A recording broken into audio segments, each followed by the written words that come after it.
So, what is confidence?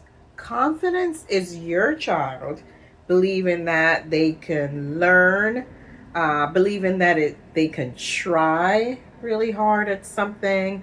They believe that they can grow and they take chances. They actually are not afraid to do something new or learn about something new. So, that is what confidence is. It comes from experience. It comes from your child experiencing the world and experiencing different things. And unfortunately, confidence does not develop or improve with praise. So we like to say good job, good job, good job. We like to use a lot of praise, but confidence is not improved with praise and it is not developed with praise. Also, thinking about this, if you don't let your child struggle, if they never get to the point where they're trying to work things out or trying to figure things out, and us not jumping in right away to help them, they don't build that confidence, right? They become dependent, not confident. So here are some key strategies. Number one, let them try. Basically, what I just said. If they fail, and they might fail, it's okay. You are there to help them, you're here to guide them in the right direction.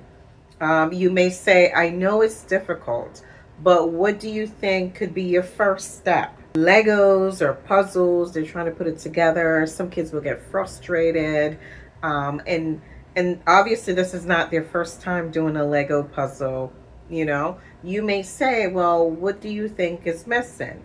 Let's see what area your pieces are. Maybe teach them how to organize their tables so that it'll be easier for them. Keep that picture in front of them so that they can see. So you do provide them tips and do recognize that they may fail, but it's okay for them to fail. So when you're letting them try, you're praising the effort. Okay, you're praising the effort that they're put into doing the work. You're saying, okay, I'm proud of the work that you're doing. I'm proud of how consistent you are. We're not saying, oh, you're so smart or good job. No, we're praising what they did and what we can see and what is measurable, right? You can measure the fact that they're being consistent. You cannot measure good job. Good job is just good job. It means different for me and it means something different for you, right? So we want something where they can see and they understand what they're getting the praise for. All right. Number two, what is another principle that we can impart? Another principle that we can use? Well, give your child responsibilities. Same thing as chores. Give them chores. Give them things to do at home so that they can feel proud that they've been helpful. I know when I was growing up, I had to be the one in the kitchen cutting up the vegetables. Yeah, I had some pretty good knife skills when I was not too young, but I was maybe around 10. I had some pretty good knife skills. I also love doing the dishes. I don't know. I like playing in the soapy water.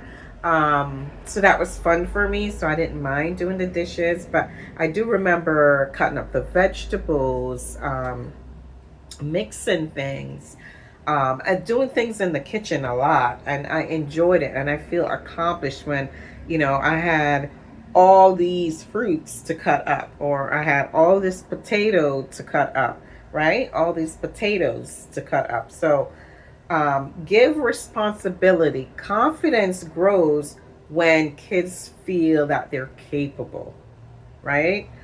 For one, you impart that onto them. You give them a responsibility so they feel that you trust that they're capable of doing it. And let's go a little further. Not only do you trust that they're capable of doing it, they are capable of doing it, because after a while of doing the thing, they become more confident and they're actually learning how to do the thing, whatever that thing is.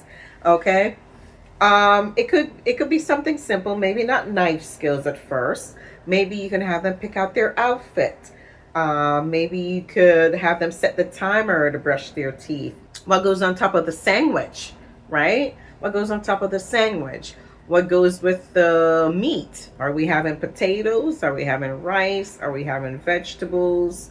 They have their choices and they get to pick what goes for dinner tonight. Or if they're struggling with homework, ask them what is one thing that you can try first. So whenever they're struggling, you don't want to just jump in and just save the day. You want to give them an idea of either something they could try first, like I mentioned before with the child that's having trouble with the puzzle.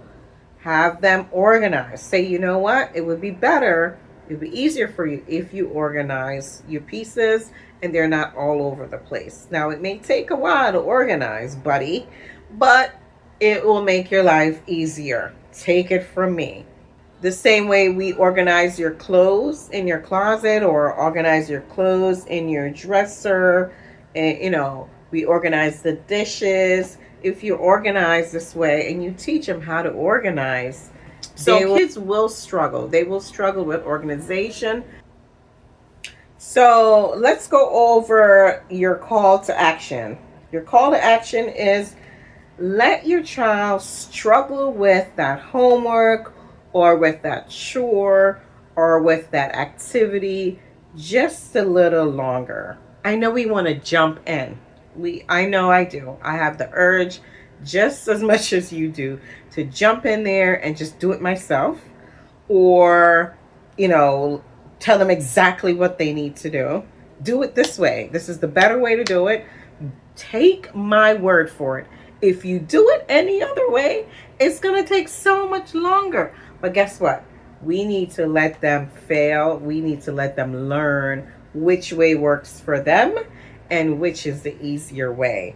We need to let them learn that. So our call to action is to just let them struggle for a little bit longer this week. Within reason, right? Within reason.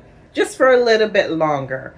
I'm not saying go cold turkey and just let them mess up and you there just letting them mess up all week. No. I'm just saying maybe on the weekend, watch what they have to do, what they're doing, and just resist the urge. I'm talking to myself too. Resist the immediate urge to jump right in. All right?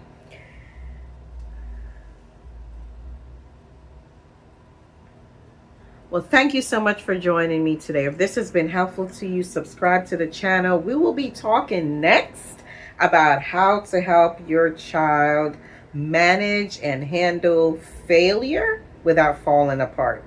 So as we continue this series on building confidence and resilience. Thank you so much for joining Bernwalt TV. Bye.